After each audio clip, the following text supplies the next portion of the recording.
Section 31 was a disaster from day one, and the writers tried to tell Kurtzman and other executives that it was not going to work, but they were ignored. Welcome to the Tech Impulse Podcast, your place for sci-fi news, rumour and debate. Our tachyon pulse has been unable to completely penetrate the anomaly. So if you saw yesterday's video, you'll know that after a video I did a little while ago, somebody that has written for Kurtzman Trek reached out to me. And they basically said, there's been lots of problems and arguments over at Secret Hideout for quite a long time. They have writers come and go because of the frustration of working with Alex Kurtzman and the other executives over at Secret Hideout, because a lot of the time, either the storylines are just not what they want to do and they're pushed by executive to go a certain way, or that they have sometimes writers that, look, don't want to do a certain storyline because it breaks canon or it doesn't make sense. You know, these are fans of Star Trek, and they're basically told not to worry about it by executives. And Kurtzman, in the end of the day, he's the boss. And that's why we've seen some of the storylines we have. That there is this ideology of genre-bending sci-fi that is forced on writers a lot of the time, even when they don't want to. This writer, though, has said that disagreement and negativity within the business was never more serious than when they were preparing for Section 31. Now, the person I'm speaking to did not do any work on Section 31, the movie that we saw, but apparently may have been involved when it was at the stage of doing a series, or could have been involved. There was discussions, etc., between many writers over at Secret Hideout when they were preparing to do a series. Now, this was after Michelle Yeoh left Discovery. The plan was that Section 31 was supposed to be sort of the next series to follow on from Picard. But obviously that didn't happen. Michelle Yeoh then got an Oscar. She then got things like Avatar and a bunch of other projects signed on, and basically her time just disappeared. Now, we know from actually our leaks that it was Michelle Yeoh that decided she would do the movie and pushed for it. She wanted to say a goodbye to this character, even though she didn't really have time. Kurtzman desperately wanted to do it because it's Oscar-winning Michelle Yeoh. So they basically forced the project. They went from a series to a mini-series over a few months, discussions with Michelle Yeoh, and then they realised even that wasn't going to happen, so they boiled it down to the movie that we then got. The problem was that they then didn't really have time to rework the scripts that they had. And I've been told by more than one source, actually, that they just sort of did it on the fly.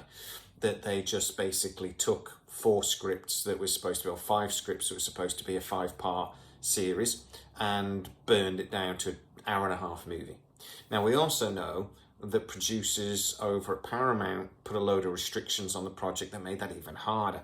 For one thing, they told them it had to be 90 minutes and no more, which makes no sense at all. Why not just do a 2-hour movie? You know, what was the budget? Why? You could have said, don't spend more than $30 million, damn it. But don't say, don't spend $30 million and don't make it more than 90 minutes. Make the project as long as it needs to be. But anyway, those are the restrictions that Paramount put on them back before Skydance were the owners. So that made it harder. What the writer, though, is telling me here is that they're aware, talking to their colleagues, that there were loads and loads of arguments between the writers and executive producers, etc., about how to make this work. The writer said, we need to scrap this and rework the script from the start, and executive producers wouldn't let them. They basically said, we have a storyline, it's been agreed with the studio, we just have to boil it down into a coherent movie. Hint, they failed.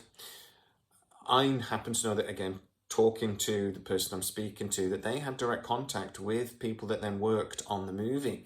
And they said that the frustration was there from day one, that they were basically saying, look, we don't have time to do this. We don't have time to film it. We're not allowed to adjust the script once filming does start, which we would want to do. That's what used to happen in the past. Writers were on set. If something didn't work, the director would go, get the writers in, let's fix this now. That didn't happen. They had to have a script. It had to be agreed by secret hideout executives and bosses, and then it had to be agreed by Paramount before filming started. That basically means that a script that should have taken a few months to complete, with back and forth between the studio and secret hideout and the writers, ended up having to be done in weeks. And there was no back and forth. They did it, it was sent, it was signed off, they carried on filming. That is how basically this worked. The writer that I'm speaking to says this is never, ever how it's done, particularly not for a movie, which is, what this was hailed as. It wasn't really a movie, it was a double episode, but this is what it was hailed as, a streaming movie. So this writer said, they've never worked on a project that was done this way before, that was so rushed and basically such a mess from the beginning. They've never worked on a project that was supposed to be something else and then changed at the last minute the way it was, that was then not basically completely redone from the floor up. The writer basically said, look, when you're writing a mini-series, you write it very differently to how you write a movie. It's a very different process. It's a very different sort of way of putting the movie together. You get a start, a middle, and an end. Basically, what you got with Section 31 was almost like 4 parts to the movie, and each part had a start, a middle, and an end that was sort of condensed in a way that just fit it within 90 minutes. So instead of sort of 4 40-minute episodes, you got 1 90-minute episodes in 4 parts with 4 individual bits in them, sort of thing, of start, middle, and ends. So he says that's why it was so incoherent, because it was just boiled down in a way without doing the rewrite.